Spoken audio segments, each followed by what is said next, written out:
one foot in the grave. The Tri-County Mall about to get a new lease on life. Tonight, Springdale City Council is poised to approve a deal that would pump $1 billion into the dying shopping center. And that's where David Winter is, standing by live with details on this new development. What's happening, David?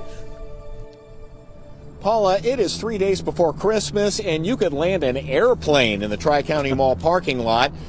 Macy's, Sears, Dillard's, Penny's, they've all left the mall. In fact, it's more like a morgue than a mall, but that's all about to change.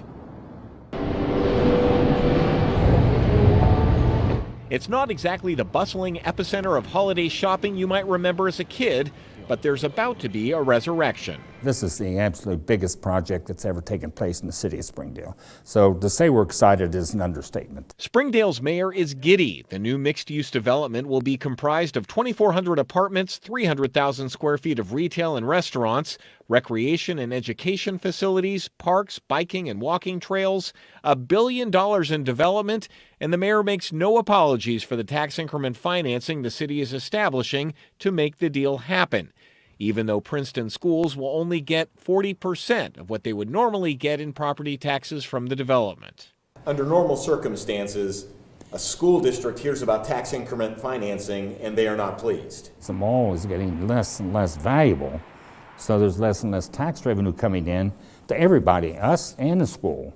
So if you project that on for the next 20 years, you're going to be a big fat zero sitting there. Currently, local schools make $480,000 annually from the mall's taxes. The new project is expected to generate 10 times that.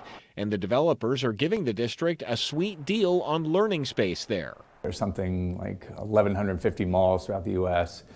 We're probably going to see 25% of those in the next 5 years close and be redeveloped. Chris Nocktraub brokers malls. He says Eastgate, Forest Fair, Northgate, and Florence malls will all see the same fate, all except one closest to the money. Cincinnati is a one-store market. Kenwood's the market. For those who occupy the struggling strip malls near Tri-County, the news is good. When that comes over there, we should see much more traffic. Much more traffic. I'll be so grateful. We all will be. And for those who grew up shopping at Tri-County, this will be a welcome makeover. I'll check out the apartments. I'm looking for a new apartment to live in, so maybe that'll be shopping and living exactly, all in one spot. Exactly. That would be nice. Yes. This mall was built in the late 50s. At one point, it sold for $200 million. That was in the early 2000s. The current owners paid about $45 million for it, and they just sold it to these new developers for $29 million. Now, we're told that it's only about 20% occupied with stores right now, and the mayor was told by the new developers everyone who is currently in the mall will have an opportunity to stay in the new development. Adam? All right, David, thank you. Now, the project is dependent on 4 measures before the Springdale City Council this evening. The mayor is not expecting any opposition. The deal could be inked early next year with 5 to 10 years of construction to follow.